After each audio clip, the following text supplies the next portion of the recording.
July brings with it a variety of game releases to keep your eyes on. From returning fan favourite characters, new twists on classic gaming franchises, and even brand new IPs to delve into. So let's just kick off the video with a brand new title altogether, Wuchang Fallen Feathers. Set during the Ming Dynasty, players travel across the ancient kingdom of Shu as Bai Wuchang in this self-described Souls-like action RPG. Similar to some of the other Souls games around, Wuchang features a hub area called the Shu Sanctum, and traversal consists of seamless movement between interconnected areas. The game has multiple endings, which are influenced through side quests you complete throughout the game.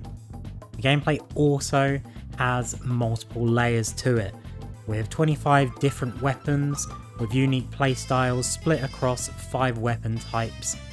You can also use spells and abilities alongside weapon-based combat to help along your adventure. In my opinion, Wuchang Fallen Feathers has the potential to be a huge hit, and it's available on PS5, Xbox Series consoles, and Microsoft Windows from the 24th of July 2025. The second game I'm going to talk about is probably the biggest release of the month, that being Donkey Kong Bonanza.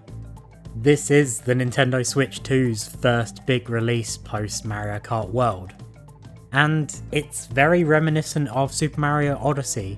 While we don't know if it's the same developers yet, it is likely the same team. This time though, instead of a red-wearing plumber, we play as Donkey Kong, joined by a young Pauline as they journey deep underground, collecting banana gems along the way. The game features destructible environments, multiple ways to traverse the world, and the ability to transform into different animal creature things, including an ostrich version of Donkey Kong, which is crazy. It's the first 3D platformer in the series since the release of Donkey Kong 64 in 1999, which, wow, a long time ago, and it does feature the return of many fan favourite characters such as Cranky Kong, Dixie Kong, and even Diddy Kong. Donkey Kong Bonanza releases on the 17th of July, and it's only on Nintendo Switch 2, so in my opinion, a must-buy for Switch 2 owners.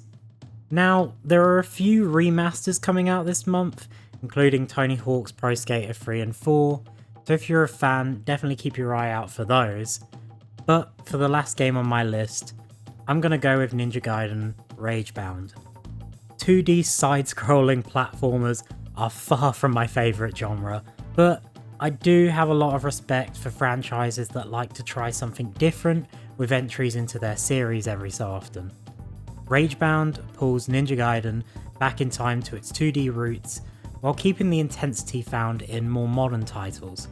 From the developers of games like Blasphemous, The Game Kitchen, which is their name, I'm not just making something up here, looks to be cooking with this one. And you can check this one out on the 31st of July, yep, we're cutting it very close there, on pretty much every major console. So set up your Xbox One or Series consoles, your PS4 or PS5, Nintendo Switch, or even your PC for this one. So what games are you looking forward to the most in July? I've only mentioned a few here, but they're the ones that really stood out to me. I'd like to hear what stood out to you. Let me know in the comments, and don't forget to like and subscribe while you're there. I'll see you next time.